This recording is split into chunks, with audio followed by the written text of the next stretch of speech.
Sekarang kita lihat beberapa contoh soalnya. Dalam mengadvokasi, pembuat kebijakan atau pejabat publik banyak menggunakan teknik lobby. Pengertian teknik lobby adalah A. Berbincang-bincang secara informal untuk menginformasikan isu-isu strategis yang menjadi permasalahan di masyarakat. B. Berbincang berbagai mengangkat dan membahas isu kesehatan dari pihak yang pro maupun kontra. Tawar-menawar dengan alternatif yang cukup terbuka.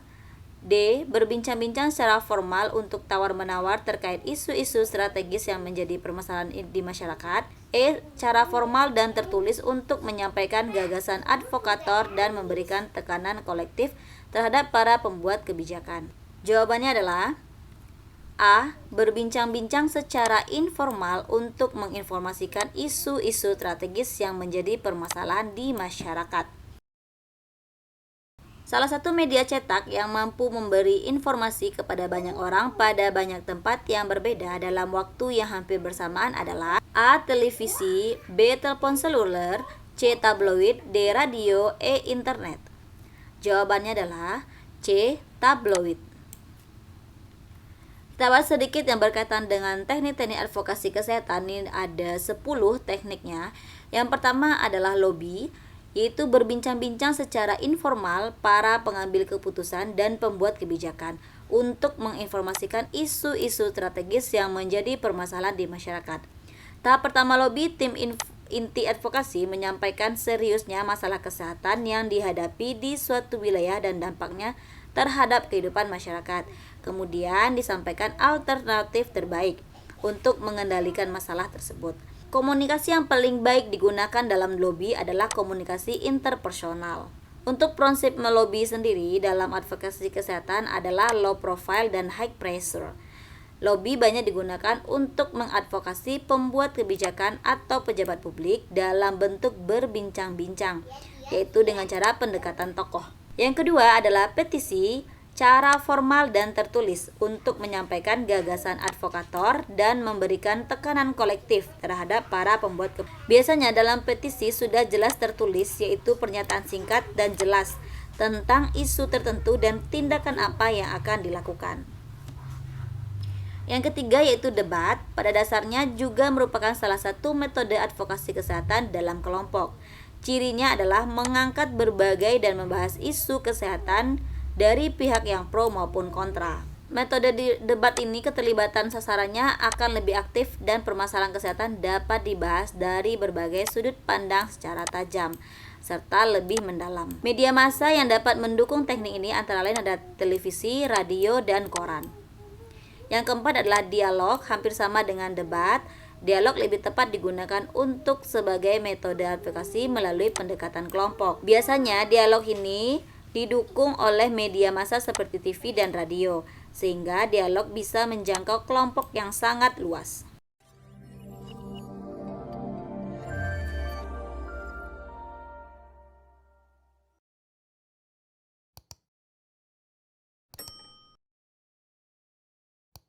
Metode dialog ini memberi peluang yang cukup baik untuk mengungkapkan isu, aspirasi, maupun pandangan khalayak sasaran terhadap program kesehatan. Yang kelima yaitu negosiasi, merupakan metode advokasi yang bertujuan untuk menghasilkan kesepakatan. Dalam hal ini, pihak yang bernegosiasi menyadari bahwa masing-masing pihak mempunyai kepentingan yang sama tentang upaya mengatasi permasalahan kesehatan, sekaligus menyatukan upaya mencapai kepentingan tersebut sesuai dengan tupoksi maupun value-nya masing-masing. Negosiasi ini merupakan cara yang efektif untuk mendapatkan kesepakatan tentang pentingnya memberikan dukungan kebijakan maupun sumber daya dalam mencapai tujuan program kesehatan. Cara melakukan negosiasi ini adalah dengan jalan kompromi, akomodasi, dan kolaborasi. Sehingga negosiasi ini diperlukan kemampuan untuk melakukan tawar-menawar dengan alternatif yang cukup terbuka. 6. Paparan atau presentasi merupakan metode advokasi yang sering dipergunakan. Materi paparan adalah isu strategis tentang masalah kesehatan yang disampaikan dalam bahasa yang cukup baik, cukup menyentuh, efektif, dan tidak berbelit-belit, sehingga dapat dimengerti dan dipahami dengan cepat dan jelas. Penerapan metode presentasi ini dinilai menguntungkan untuk menyamakan persepsi, menumbuhkan kebersamaan, dan membangun komitmen. 7. Seminar merupakan salah satu metode advokasi yang membahas isu strategis secara ilmiah yang dilakukan bersama beberapa pejabat publik sebagai sasaran advokasi. Tujuan seminar ini untuk mendapatkan keputusan atau rekomendasi terhadap upaya pemecahan masalah tertentu yang merupakan hasil kesepakatan dalam pembahasan bersama-sama semua peserta. 8. Studi banding merupakan salah satu metode yang baik, yaitu dengan mengajak sasaran advokasi mengunjungi suatu daerah yang baik maupun yang kurang baik kondisinya. Melalui kegiatan ini, mereka dapat mempelajari secara langsung permasalahan yang ada. Teknik ini diarahkan untuk dapat memberikan gambaran maupun informasi yang konkret kepada sasaran advokasi. 9. Pengembangan kelompok peduli merupakan metode dengan cara menghimpun kekuatan baik secara perorangan maupun organisasi dalam suatu jaringan kerjasama untuk menyuarakan maupun memperjuangkan isu yang diadvokasikan. Kelompok ini biasanya bernama koalisi, seperti Koalisi Indonesia Sehat. 10. Peranan media massa sangat besar dan menentukan dalam keberhasilan advokasi kesehatan, baik dalam bentuk opini, menyamakan persepsi, maupun dalam memberikan tekanan. Media massa contohnya seperti media massa elektronik, media massa cetak. Contoh media massa elektronik seperti TV, radio, internet. Sedangkan media cetak contohnya koran, majalah, tabloid, dan lainnya. Beberapa rincian teknis dalam pemanfaatan media massa yang perlu diketahui oleh perancang atau pelaksana advokasi, diantaranya yang pertama siaran pers, 2. Pers kit, 3. Lembar fakta, 4. Konferensi pers, 5. Wisata pers atau press tour. Lanjut soal berikutnya, Puskesmas merupakan singkatan dari A. Pusat Kebugaran Masyarakat, B. Pusat Kesehatan Masyarakat, C. Pusat Keselamatan Masyarakat, D. Pusat Kesembuhan Masyarakat, E. Pusat Kesehatan Massal. Jawabannya adalah B. Pusat Kesehatan Masyarakat. Berdasarkan Permenkes nomor 43 tahun 2019 tentang Puskesmas, Pusat Kesehatan Masyarakat yang selanjutnya disingkat Puskesmas merupakan fasilitas pelayanan kesehatan yang menyelenggarakan upaya kesehatan masyarakat dan upaya kesehatan perseorangan tingkat pertama, dengan lebih mengutamakan upaya promotif dan preventif di wilayah kerjanya. Lanjut soal berikutnya, Puskesmas menyelenggarakan UKM tingkat pertama dan UKP tingkat pertama. Pelayanan yang termasuk ke dalam UKM esensial adalah A. Pelayanan promosi kesehatan, B. Pelayanan kesehatan gigi dan mulut masyarakat, C. Pelayanan gawat darurat, D. Pelayanan persalinan normal, E. Perawatan di rumah atau home care. Jawabannya adalah A. Pelayanan promosi kesehatan. Lanjut.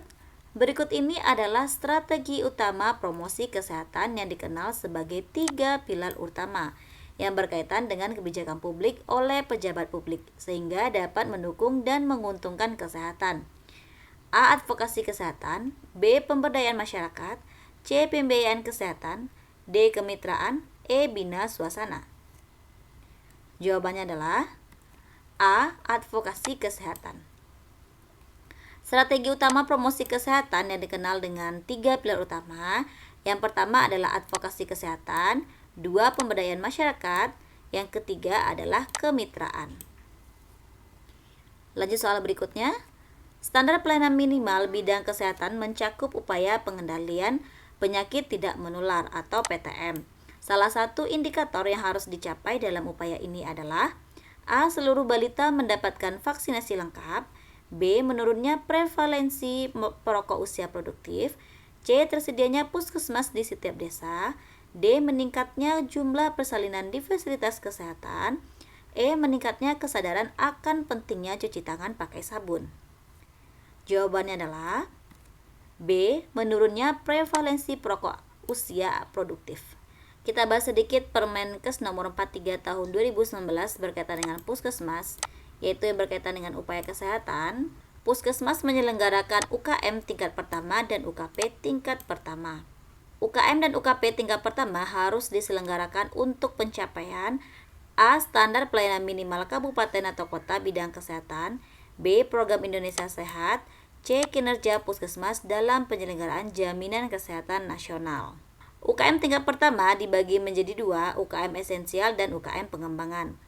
Untuk UKM esensial, Yang pertama ada pelayanan promosi kesehatan, 2 pelayanan kesehatan lingkungan, 3 pelayanan kesehatan keluarga, 4 pelayanan gizi, 5 pelayanan pencegahan dan pengendalian penyakit.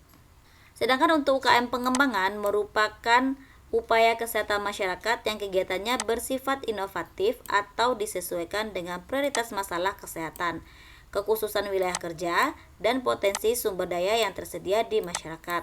Nah, UKM pengembangan ini biasanya di puskesmas contohnya ada upaya kesehatan gigi dan mulut masyarakat dan upaya kesehatan kerja. Lanjut, tenaga promosi kesehatan dan ilmu perilaku di puskesmas termasuk kategori A. Dokter layanan primer, B. Tenaga dan kesehatan, C. Tenaga kesehatan lainnya, D. Manajemen mutu, E. Administrator kesehatan.